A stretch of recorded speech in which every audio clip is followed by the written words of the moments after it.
Ukraine launched massive drone strikes deep inside Russia. They destroyed dozens of nuclear doomsday bombers and other aircraft. Ukraine reportedly did not give the Trump administration notice about the strikes until they were over. Retired four-star General Jack Keane joining us. General, what do you think of this militarily? It shows what Ukraine can do, right? Oh, yeah, there's no doubt about it. I mean, this is a brilliant operation.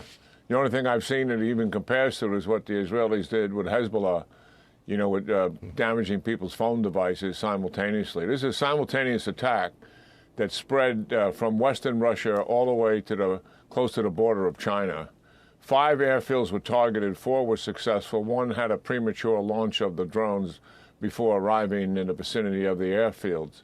You're absolutely right. They targeted the very bombers that have been killing Ukrainian citizens and Ukrainian soldiers. They used conventional bombs out of those bombers as well as air-launched cruise missiles. Now, I don't know, and either does ISW, if the airplanes from the Far East were used to bomb Ukraine, but this much we do know, as the aircrafts in the West that were definitely used to kill Ukrainians were damaged. Those aircraft, at least as a minimum, would be used to replace those aircraft in the West. And that's not possible now, given the damage that's taken place. Very significant. What makes the operation so stunning is that the Ukrainians clandestinely contracted with Russian drivers, Russian trucks to do the move, purchased Russian shipping containers, and then assembled the drones in those shipping containers, all in Russia, and then had the Russian drivers take them to the vicinity of the target at an off-ramp. Kind of, it's not quite like a truck stop, but it's like a rest stop for truckers. And it was from there that the drones were launched remotely. Quite stunning, and the results are equal to the imagination that was used in this operation. That's a remarkable thing. Let me change the subject. The Wall Street Journal reports that Iran is building up near weapons-grade uranium stockpile despite the nuclear talks.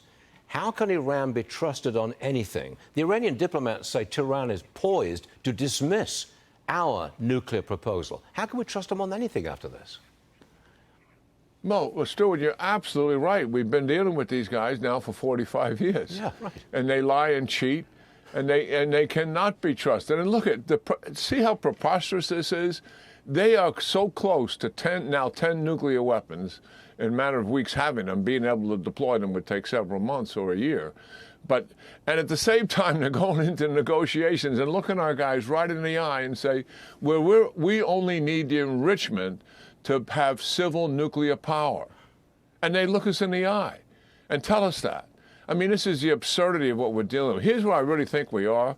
The Iranians are not going to dismantle their nuclear enterprise, is what the president has insisted upon. And I believe the Ayatollah, who's in charge here, the supreme leader, who plays hardball, much more hardball than what his negotiators are doing, he is willing to accept the strike by Israel or by the United States, believing that some element of his nuclear enterprise will survive it. That's much better than having to dismantle the whole thing and have it verified by inspectors and it doesn't exist at all. I believe that's where he is. He could care less about who in the nuclear enterprise are going to be killed in the process. He wants it to survive. And the more they stall, and is what they're doing with our negotiators, is the better opportunities they have to rebuild the air defense system that Israelis destroyed so significantly back in October. So that is, I think, where we're really headed.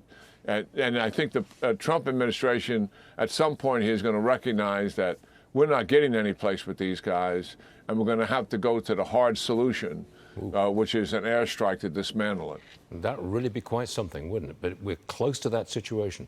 General, always a pleasure having you on the show. We always appreciate it, and we hope you can come back soon. General Jack Keane, thank you, sir. Yeah, you got it, Stuart. Thank you. See you later.